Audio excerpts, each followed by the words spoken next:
ಈಗ ರಾಜು ಮತ್ತೆ ರಾಜು ಫ್ರೆಂಡ್ ಸೀನು ಮತ್ತೆ ರಾಜುರ ಪೊಲೀಸ್ ಮಾವ ಮತ್ತೆ ಭೈರವಿ ಇವ್ರ 4 ಜನ ಕೂಡ ನರಸಾಪುರ ಫಾರೆಸ್ಟ್ ಗೆ ಹೋಗ್ತಾರೆ. ಅಲ್ಲಿ ಇವ್ರಿಗೆ ಒಂದು ಭೂತ್ ಬಂಗ್ಲೆ ಕಾಣುತ್ತೆ. ಆ ಬಂಗ್ಲೆಯ ಗೇಟ್ ಬೀಗನ ಹೊಡೆದು ಆ ಬಂಗ್ಲೆ ಒಳಗಡೆ ಹೋಗ್ತಾರೆ. ಈಗ ರಾಜು ತುಂಬಾನೇ ಜೋರಾಗಿ ಕೂಗಾಡ್ತಾ ಅವ್ರ ತಾತನ್ನ ಕರೀತಾರೆ.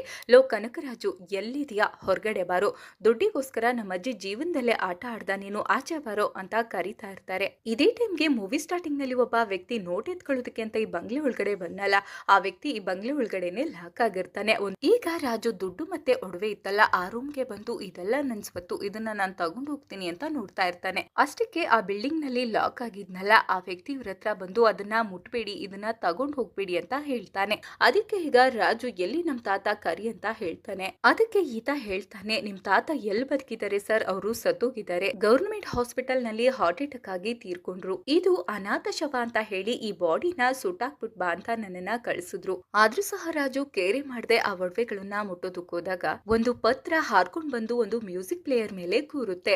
ಅಲ್ಲಿ ಏನ್ ಬರ್ದಿರುತ್ತೆ ಅಂದ್ರೆ, ಕನಕರಾಜು ಆದ ನನಗೆ ಈ ದುಡ್ಡು ಚಿನ್ನ ಈ ಸ್ವತ್ತೆಲ್ಲ ನನಗೆ ಸೇರಿದ್ದು, ಇದನ್ನ ಯಾರು ಮುಟ್ಟೋ ಹಾಗಿಲ್ಲ ಅಂತ ಆ ಸ್ಪೀಕರ್ ನಲ್ಲಿ ಕನಕರಾಜು ವಾಯ್ಸ್ ನಲ್ಲಿ ಕೇಳುತ್ತೆ.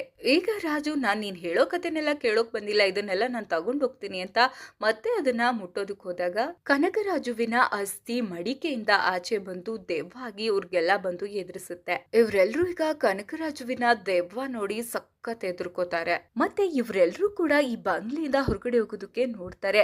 ಎಷ್ಟೇ ಪ್ರಯತ್ನ ಪಟ್ಟರು ಕೂಡ ಈ ಬಂಗ್ಲೆಯಿಂದ ಆಚೆ ಹೋಗೋದಕ್ಕೆ ಸಾಧ್ಯ ಆಗೋದಿಲ್ಲ. ಇವರು ಮನೆಯಿಂದ ಆಚೆ ಹೋಗಿ ತಪ್ಪಿಸ್ಕೋಬೇಕು ಅಂತ ಅನ್ಕೊಂಡಾಗ ಇದ್ಕಿದಂಗೆ ರೈಲ್ವೆ ಟ್ರ್ಯಾಕ್ ಇಲ್ದೆ ಟ್ರೈನ್ ಇವ್ರ ಮುಂದೆ ಪಾಸ್ ಆದಂಗ ಆಗುತ್ತೆ. ಇದಕ್ಕೆ ಅವರೆಲ್ಲ ಎದುರ್ಕೊಳ್ತಾರೆ. ಹಾಗೆ ರೋಪ್ ಹಾಕೊಂಡು ಈ ಮನೆಯಿಂದ ಎಸ್ಕೇಪ್ ಆಗ್ಬೇಕು ಅಂತ ಅನ್ಕೊಳ್ತಾರೆ. ಆದ್ರೆ ಆಗಾನೆ ಹೈಟೆನ್ಷನ್ ವೈರ್ ಆಗಿ ಸೀನು ಕರೆಂಟ್ ಹೊಡೆದ ಕಾಗೆ ತರ ಕೆಳಗಡೆ ಬೀಳ್ತಾನೆ. ಹೀಗೆ ಮುಂದೆ ಹೋಗ್ತಾ ಹೋಗ್ತಾ ತುಂಬಾನೇ ಕಾಮಿಡಿ ಸೀನ್ಸ್ ಇದೆ. ಈ ಮೂವಿಯ ಫುಲ್ ಸ್ಟೋರಿ ಕೇಳಲು ನಮ್ಮ ಯೂಟ್ಯೂಬ್ ಚಾನಲ್ ಅನ್ನು ವಿಸಿಟ್ ಮಾಡಿ.